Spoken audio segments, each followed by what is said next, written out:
Hello everybody and welcome back to the channel. Today I wanted to talk to you about narcissistic supply. So let's jump in.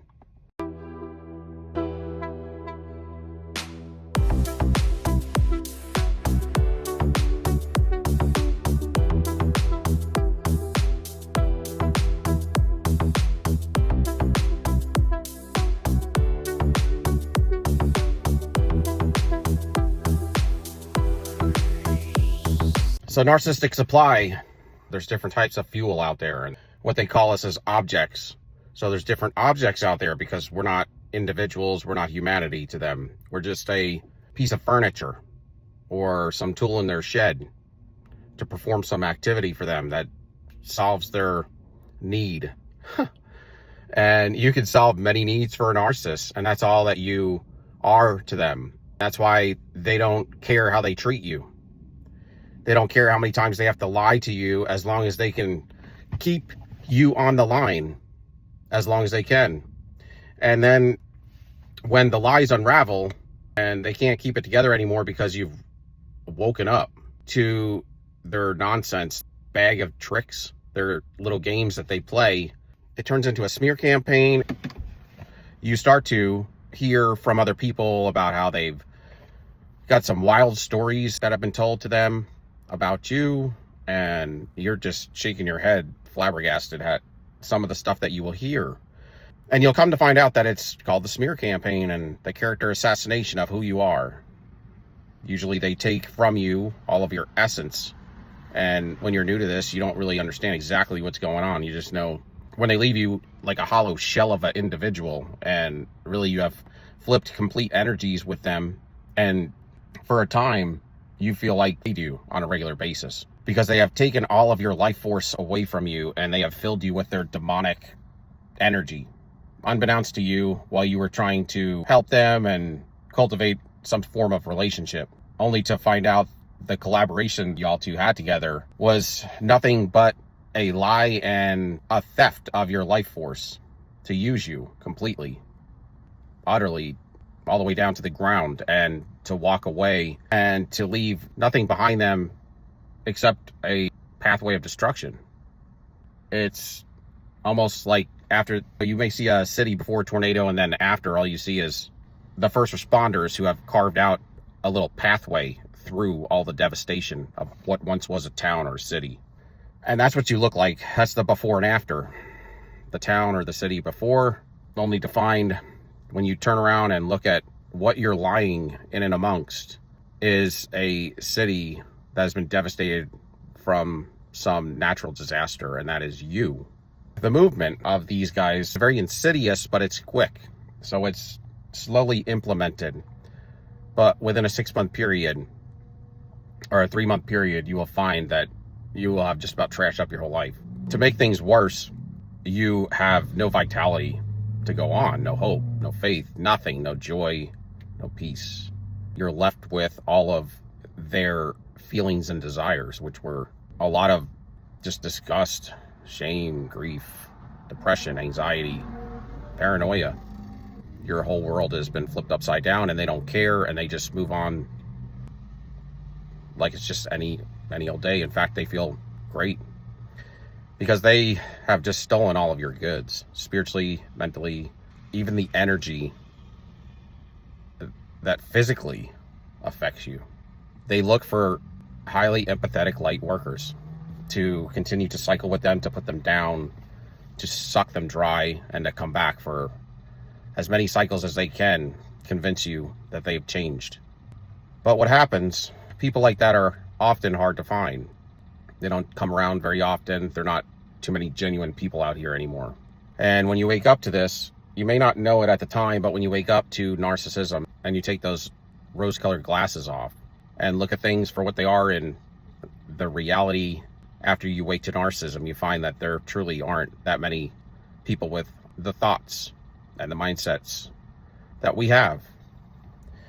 And it's a beautiful thing what you have. It's just you just need to make minor adjustments. In some cases, major adjustments you can, and the narcissist tends to be fixed. But where they get theirs is when you cut them off. They start to go running through all their supply sources, and then they come back, and you keep refusing them, and they go through another character assassination and smearing of your name and reputation, your character, everything that you worked hard for, your clout. They're clout chasers, and they're haters. They're never happy. They're greedy and jealous. They're filthy, and they don't care. They actually promote it. They envy people, and they can be very dangerous if they're in your life and you're unaware. But when they keep coming back and you refuse them, they will run another smear campaign and to ultimately devastate you. But it won't work if you operate correctly and you start to align with balance in your life. Balancing of your emotions and realizing what you're dealing with so that you can defeat this demon in your life that's been trying to come against you. Familiar spirits which operate in and amongst these individuals. They will end up getting stuck in a narcissist injury upon injury every time that you deny them. And it may take a couple of years, because that's how long it may take for this to set in, that you're not coming back, that you're through with them, and they will run themselves into not just an injury or multiple injuries, but then a collapse, a narcissistic collapse. And a narcissistic collapse will cause them to lose everything. It will start out slow and it will rapidly increase to a tumultuous end. They will be out of house and home a lot of times. They won't have a car to drive or clothes to wear in some cases, depending on the evil that they have placed upon your life or tried to terminate you. Then they will not be able to get any supply sources. And in the situation that I'm dealing with, it's a whole group of people, like a coven, a cult, a brotherhood of Freemasons and Eastern Star witches and warlocks that work in the judicial system.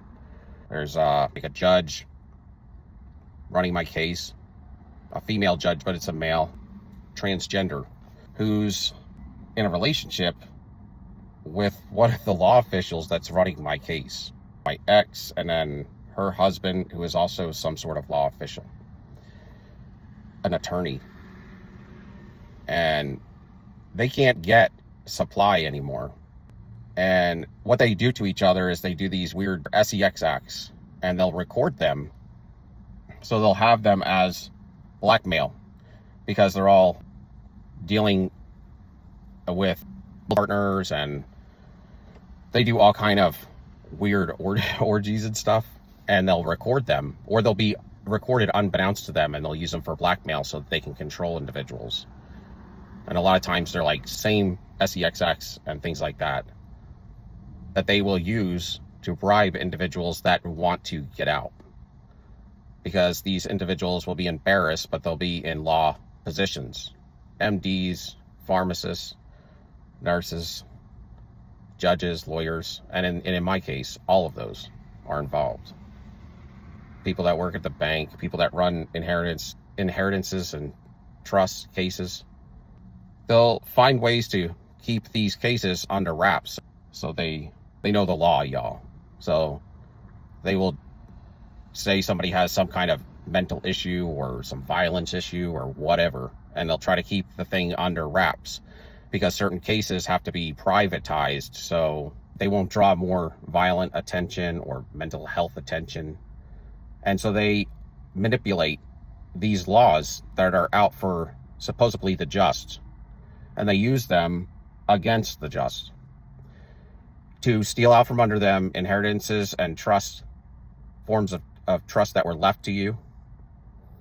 And in other cases, they get away with unaliving people, and these people have as well. And they're in the Charlotte judicial system all throughout. You have city council members, CMPD officers. The proof of all this as well is a lot of them have been caught and fired or have been incarcerated already. But there's more of them, and to what extent I don't know, but I do know that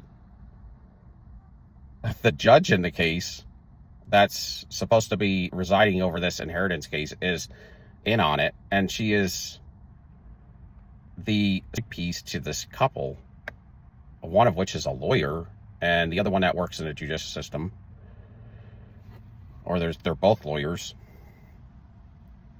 attorneys and representing the case, and then they have the judge that's in on it too, and several other CMPD officers that will gang stalk and keep an eye on you.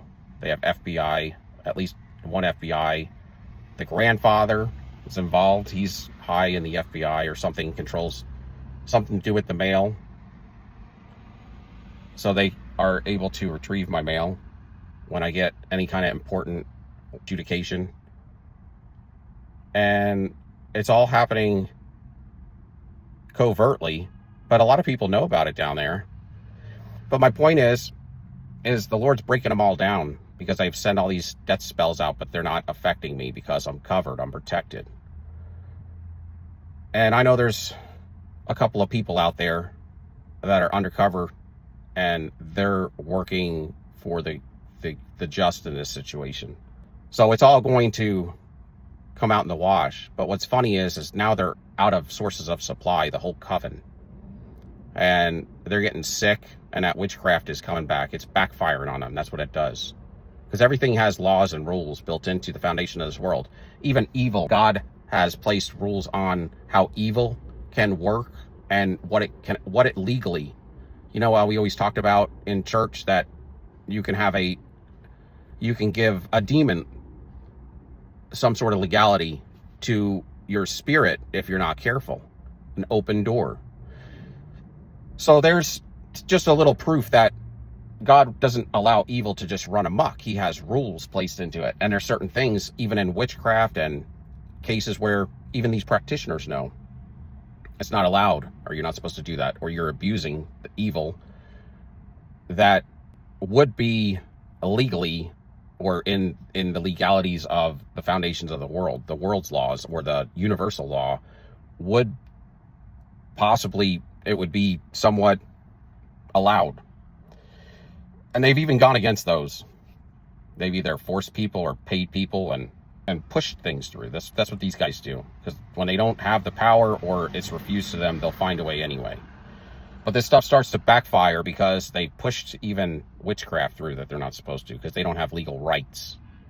So the stuff now is starting to come back and bash them, all of them. And they're all getting sick, ended up in the hospital. And what's funny is they have my case written up as I have a mental issue that has led to this case becoming privatized.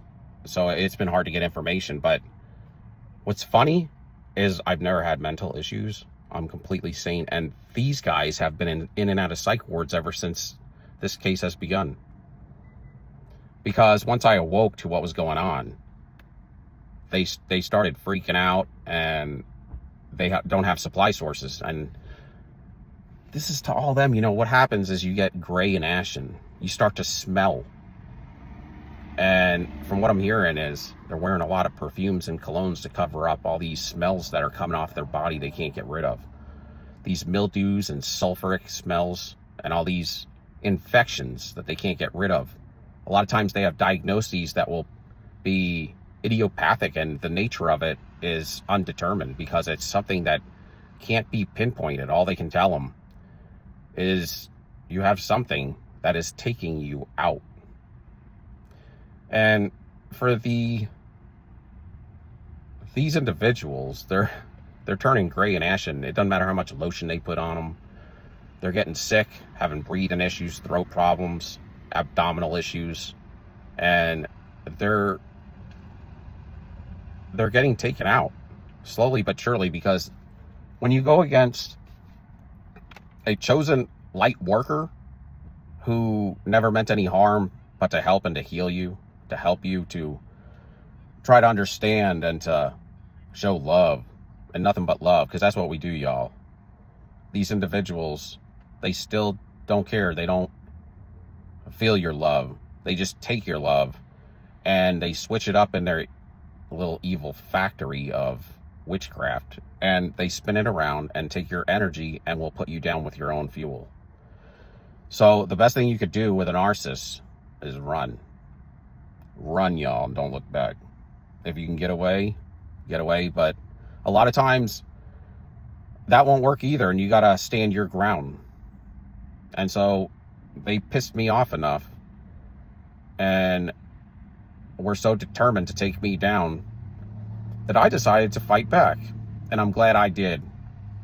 And I think more people should, but you have to do it the right way. A lot of times not necessarily being the aggressor, but as you just defend yourself and protect yourself, they will become more aggressive. So this is the deal, y'all. Let it be cold. Let it be cold. Don't give them any of your fuel. Cut your lifeline off to them. And now it's gotten to the point to where I have enough to go get legal help. So I'm about to put them in the frying pan. So, love y'all. Till next time. Soldier up. Peace. We out.